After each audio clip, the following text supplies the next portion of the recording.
नमस्कार, अपना उत्तराखंड में आप सभी का स्वागत है। मैं हूं नीलू। करते हैं खबरों की शुरुआत। तो सबसे पहले बात महेंद्र गिरी की। तो महंत महेंद्र गिरी के निधन के बाद उन्हें प्रयागराज में श्रद्धांजलि दी जा रही है। आज महंत नरेंद्र गिरी का पार्थिव शरीर जनता दर्शन के लिए रखा गया है और अखाड़े के पंच परमेश्वरों के आने के बाद नरेंद्र गिरी जी को कल समाधि दी जा सकती है।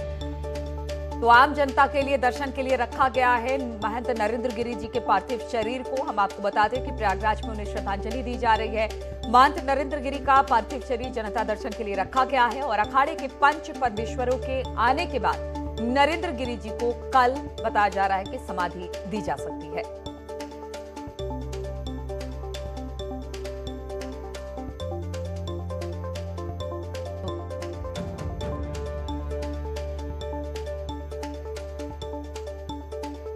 और नरेंद्र गिरी मौत मामले में निरंजनी अखाड़े के सचिव राम रतन गिरी ने न्यूज 18 से खास बातचीत में कहा कि नरेंद्र गिरी दबंग संत थे, वो कभी ऐसा छोटा कदम नहीं उठा सकते।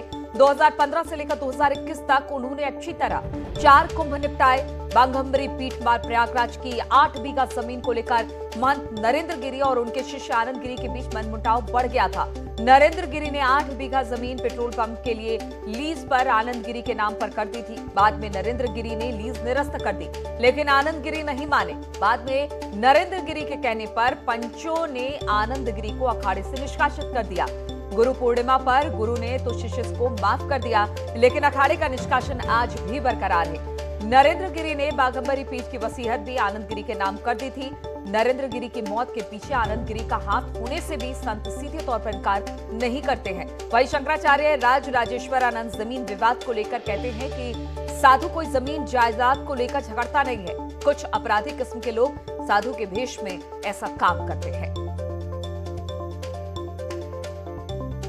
वैसे बचपन के महात्मा थे, 2000 से महात्मा थे, लेकिन सन 2019 से जब ऑस्ट्रेलिया में वो जेल चले गए ऑस्ट्रेलिया में, उसके बाद उन्होंने पिछले साल अपने गुरुजी के ही खिलाफ मोर्चा खोल दिया कि ये ज़मीन कैसे बेच रही है, क्या कर रही हो। तो उन्होंने फिर नरेंद्र गिरी जी, क्योंकि हमारे अखाड़े के ही सेक्रेटरी थे प्रयागराज के, तो उन्होंने हमारे पंच में कहा इनको, इस महात्मा को बाहर कर दो।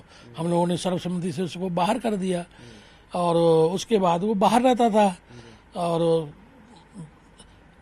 आनंद गिरी से वो उन्होंने साफ लिख दिया है, स्पष्ट लिख दिया है उसमें सुसाइड नोट में गए, मानसिक प्रताड़ना करता रहता था। ये अखाड़े से निष्कासित थे। हाँ, 14 जनवरी 2021 से बाहर था। इनका निष्कासन वापस नहीं हुआ था, केवल नहीं, अखाड़े से निष्कासन वापस नहीं होता। मैं नरेंद्र गिरी जी ने जब ये कान पकड़ के माफी मांग रहा था, आपने फोटो भी देखा होगा, तो नरेंद्र गिरी जी ने केवल इतना कहा था कि पहले अखाड़े में माफी मांगो, उसके बाद केवल तू आया है तो गुरु पूर्णिमा पे केवल मेरे स्थान में आ सकता है, उसके बाद नहीं आ सकता। और जो उसके नाम वसीयत थी, ये छोटे महाराज के नाम से भी आनंद गिरी को मानते थे। पूरे बाघंबरी गद्दी इलाहाबाद में ये हो गया था कि महंत जी के बाद यही उत्तराधिकारी बनेंगे। उन्होंने वसीयत भी लिखी थी, लेकिन उन्होंने फिर 14 मई के बाद उन्होंने वसीयत कैंसिल कर दी थी। अच्छा, तो इन्होंने अखाड़े से माफी नहीं मांगी थी कि आनंद गिरी ने? अखाड़े से यहाँ तो माफी मांगने नहीं आया, अपने गुरुजी के सामने माफी मांगी थी, लेकिन हमारे यहाँ नहीं आया। हमने उसका निष्कासन वापस नहीं लिया। नहीं, ऐसा साधु संत जमीन के लिए नहीं झगड़ेंगे, ऐसा मेरा मानना है। लेकिन साधु वेश में कोई अपराधी हो तो ये काम कर सकते हैं, लेकिन साधु कभी नहीं होता। हाँ, साधु वेश में अपराधी जरूर हो सकते हैं, और वो साधु वेश में जो अपराधी हैं वो इस तरह की घटनाएं जमीन जायदाद के लिए कर सकते हैं। साधु ऐसा कभी नहीं करे।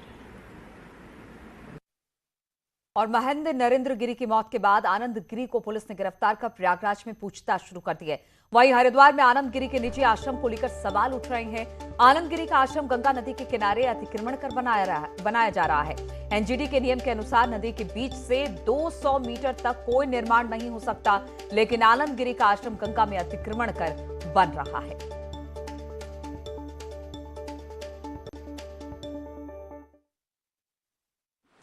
पैसा और प्रॉपर्टी की मोहमाया से साधु संत भी अछूते नहीं रह पाए।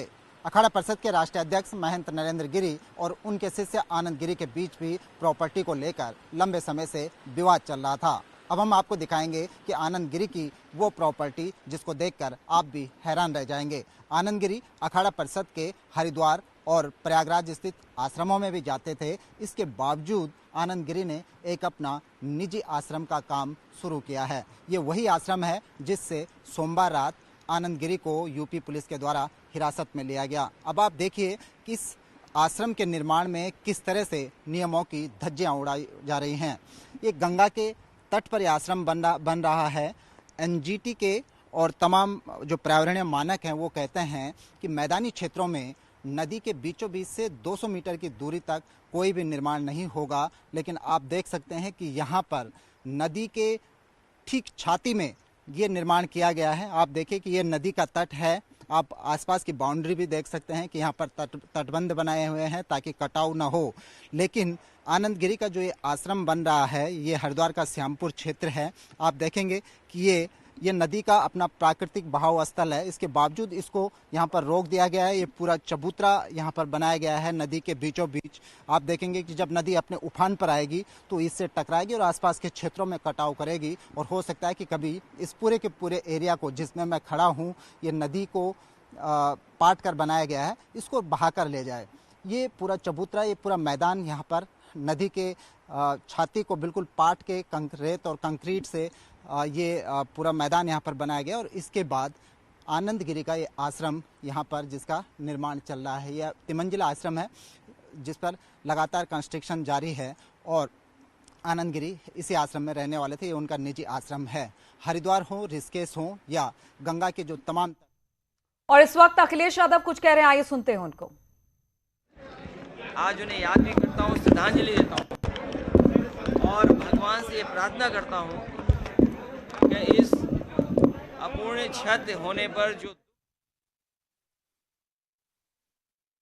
तो अखिलेश यादव कह रहे थे, जिस तरह से नरेंद्र गिरी जी को याद कर रहे थे, उन्होंने कहा कि अपूर्ण ये क्षति है।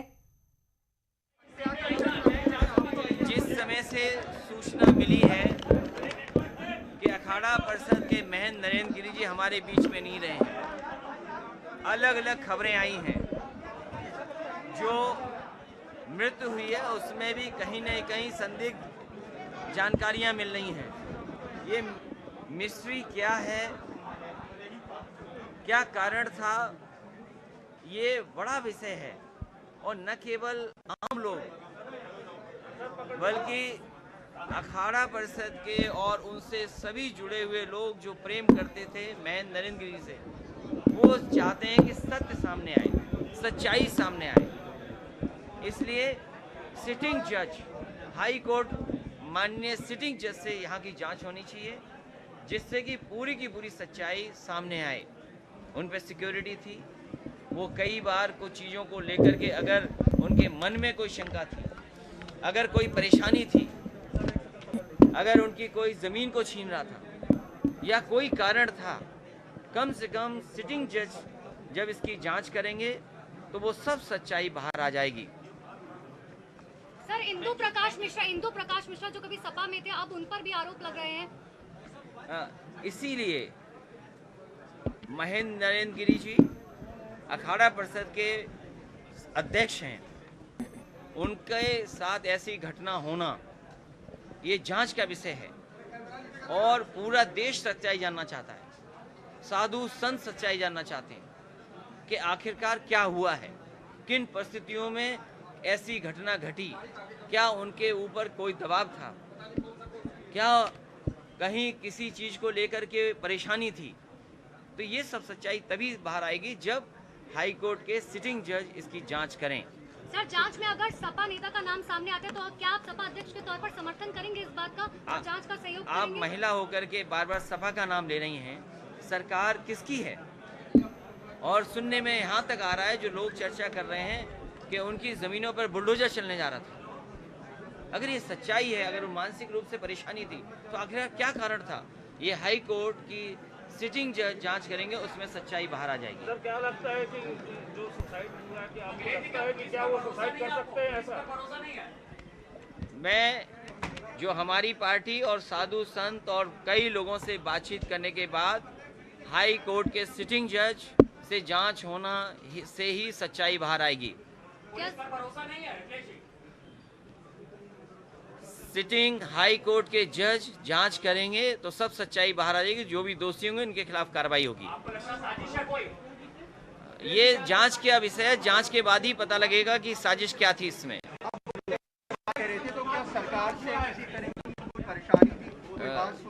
सुनने में आ रहा है कि वो कई दिनों से लगातार मंत्री, वरिष्ठ अधिकारी उनसे मिलना चाहते थे और ये कुछ चीजों को लेकर के उनमें तनाव रहा होगा। तो हाई कोर्ट के सिटिंग जज से जांच करानी चाहिए नरेंद्र गिरी के मौत के मामले में, इस तरह की बात अखिलेश यादव ने कही है। उनका कहना है कि हाई कोर्ट की सिटिंग जज ही इस पर जांच कर सकती है और तभी दूध का दूध पानी का पानी होगा कि आखिर किस तरह से महान नरेंद्र गिरी की मौत हुई। बार बार ये सवाल पूछने थे कि क्या सरकार पर आपको भरोसा नहीं है। उन्होंने कोई बात इस पर नहीं कही। उन्होंने बस इतना कहा कि हाई कोर्ट की सिटिंग जज से इस पूरे मामले की छानबीन कराई जाए।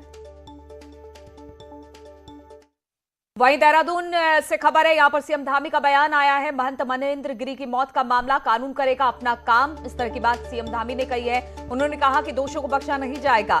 मामले में कानून अपना काम कर रहा है और अपना काम बेहतर तरीके से करेगा कानून।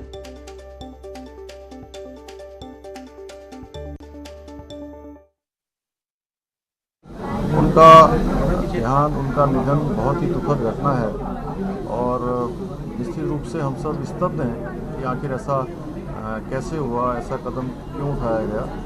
और मैं भी तो ये कहूँगा कि भगवान जो है उनकी आत्मा को शांति दे और उनके चाहने वाले, उनके शिष्य, उनके भक्तजन जो हजारों की संख्या में हैं, उन सभी को इस दुख को सहने की शक्ति प्रदान करे। और जहाँ तक जांच का प्रश्न है, कानून अपना काम करेगा।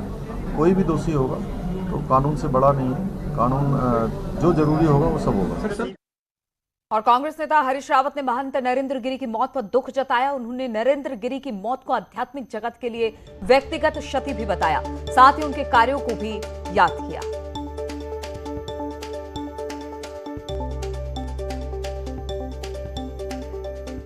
कि उन्होंने अपने कार्यकाल में अखाड़ा परिषद की निष्पक्षता को बड़ी ऊंचाई पर रखा और वो स्पष्ट वक्ता थे और यहाँ के कुंभ के विषय में भी उनकी राय बिल्कुल स्पष्ट थी। और हम उनका जाना उत्तराखंड के लिए एक बड़ी क्षति है और आध्यात्म जगत के लिए भी बड़ी क्षति है और मेरे ऊपर उनका बड़ा स्नेह था, मेरे लिए भी बड़ी क्षति है। और उत्तराखंड के नेता विपक्ष प्रीतम सिंह ने महंत नरेंद्र गिरी की मौत पर दुख जताते हुए राज्य और केंद्र सरकार से पूरे मामले की सीबीआई जांच कराने की मांग की है।